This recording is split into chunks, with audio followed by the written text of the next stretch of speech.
realized that I have not introduced myself. I had someone message me and say, hey, what's your name? So I was like, I guess I haven't introduced myself. My name's Carmen, and I own A Girl and a Goat in downtown Forsyth. So if you'd like to follow along my journey of making handmade soap, bath and body products, and running a small business, then come on.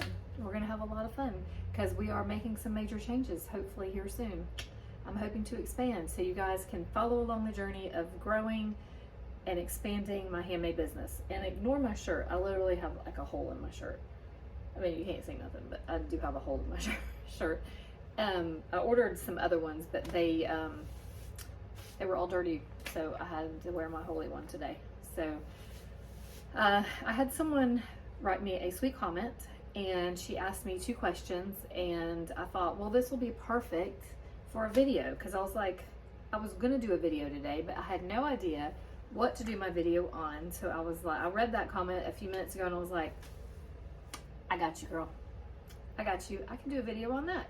So it was like a 2-part question, and her first question was, if you have when you're making soap and you have a fragrance oil or an essential oil that turns your soap batter yellow, or if your soap batter is yellow due to like high olive oil or something like that, something that gives your soap a natural yellow undertone, how do you make it blue? Because she said she was trying to make a blue soap and it turned green. So that can be tricky, but if you think about the color wheel, then to counteract yellow, you want purple. So what I would recommend you doing is you're gonna have to just kind of play with it, because obviously there's a lot of factors that come into play, and I don't want to mess up a batch of your soap, but just test it and see if you add purple and blue together, then that should give you your blue. But you just need to add some purple, and how much purple is really depending on how blue you want it. But just kind of play around with it. I would start out with adding your blue and some purple, and then just add purple, stir until you can get to that blue that you want. And I know a lot of times once your soap has saponified, then the color will change as well. And so it's really just a matter of playing around and testing, but I would definitely try that as a trick, is adding purple in with your blue if your soap base is more yellow, or your fragrance oil such as like lemongrass, that can turn your soap a little more yellow. So try adding purple to it to get your blue. And then her other part of her question was, if you have a soap that's gonna crack or that is starting to crack, how do you stop it? Well, typically what causes your soap to crack is when your soap is getting overheated. So when your soap starts to get hot, then it can actually like almost grow. It's like it's gelling, and it can get hotter and hotter and almost like volcano out. But what she's referring to is not quite that to that extent, because what can happen, your soap will be looking all fine, it'll look good, it's all in a loaf, and then you'll notice that it's really hot and it'll start to crack, and it'll crack in different places, and all you can hope for is that that crack is not going to be very deep. So I've had my soaps crack before, actually, as a matter of fact, not that long ago. Let me see if I can find it. It wasn't that long ago. Which one was it? Oh, of course I can't find it. I won't keep y'all looking for it. But anyway, it wasn't that long ago, because I looked at it and I was like, oh crap. And I knew I was soaping hot when I was making the soap, but I was I didn't have a lot of time for my oils to cool down. I let my tank get a little too hot. And so I knew I was gonna potentially have a problem, but it was fine. It ended up being, as a matter of fact, is it this one? I don't remember which one it was now. But anyway, the fact that I can't find it tells you that it wasn't that bad, but it did crack all the way down. And I was like, man, because what can happen is if the crack turns into like a crater and it gets really deep through your soap, while your soap is still fine, but when you go to cut it, it can, like, depending on where the crack is in relation to where you cut the soap, it can cause you to have like a weird gap in your soap. So then your soap, like an end might break off or something like that. It really can have a negative impact on your soaps once they're cut. not the way that you can use them, obviously, but just like aesthetically, it can like mess your soap up. So, like I said, what usually causes that is heat. So some things that can cause your soap to get hot, number one, is soaping with your oils way too hot, which I always say that there's a ton of different ways you can soap. I don't think you need to stick to the whole thing of having your lye and your oils the exact same temperature and all that, but like I said, you need to know your recipe. I've said that before, but you don't want them extremely hot, because then everything can just turn into a mess. So melted, yes, but not like really, really hot.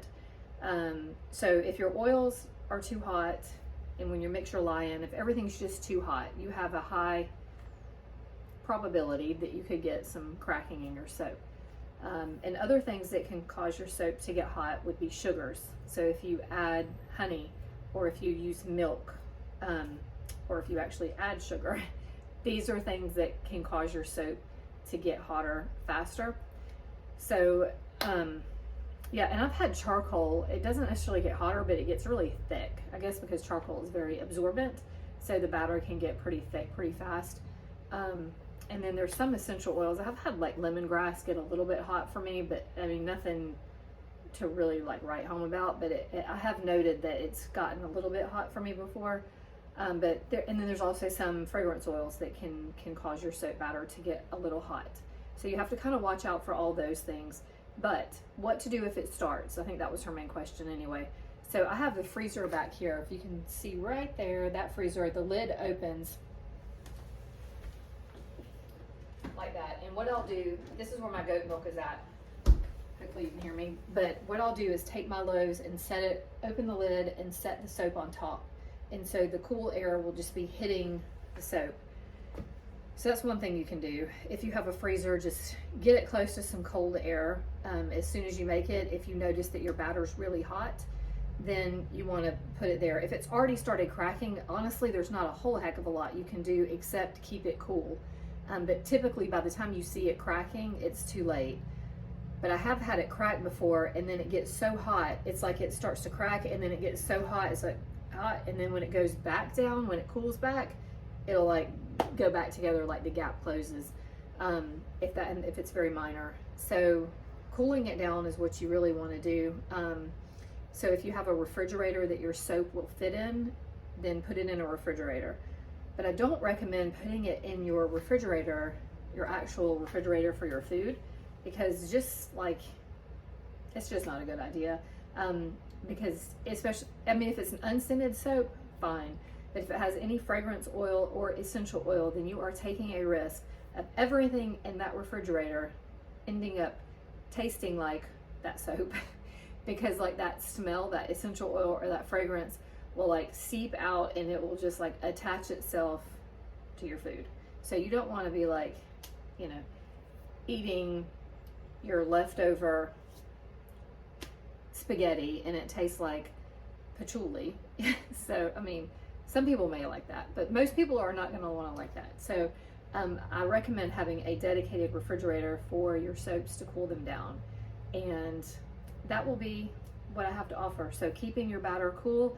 If you notice that it's cracked, if you can get it while the soap is still like malleable, if the crack is there, then you could take like a spoon or something and push it down. That's what you could try that. But really just avoiding it getting too hot to begin with is going to be your best bet to avoid your soap cracking. And then I think that was the only 2 questions she had. So I appreciate your questions. I can't remember your name, and I apologize, or you probably wouldn't want me to call you out anyway, but thank you for your question. And if any of you guys have any questions that I can answer, then just put them in the comments, and I'll try to read all my comments, and I will make a video if I can help you. I'm happy to. And it gives me ideas for content, because I have a hard time thinking of what you guys would want. So I felt like some years ago I was just really like, I don't know what I'm trying to say. Several years back, I felt like I had a lot of information that I felt like I could help people with, and I still feel that way. But it's almost like once you get to a certain point, then things are second nature. So you forget what other people don't know. You know what I mean? It's like every year that goes by, more and more of this stuff, making and all these things, feels just like you just do it. It's like muscle memory. You just do it. You don't have to give it a lot of thought. Whereas some years back, when I first started doing YouTube videos, like 7 or 8 years ago, everything was so fresh. Like I was still learning, and I'm still learning now, don't get me wrong. But like my learning was newer.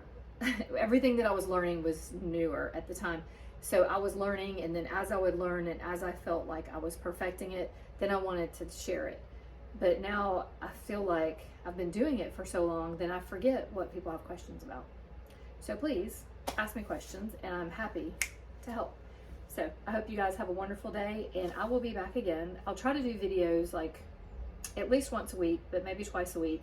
And then I will keep you guys updated on our storefront expansion that I hope goes through. So I will keep you guys updated on that. And yeah, if I can help y'all at all, I'm glad to. And I will see y'all soon.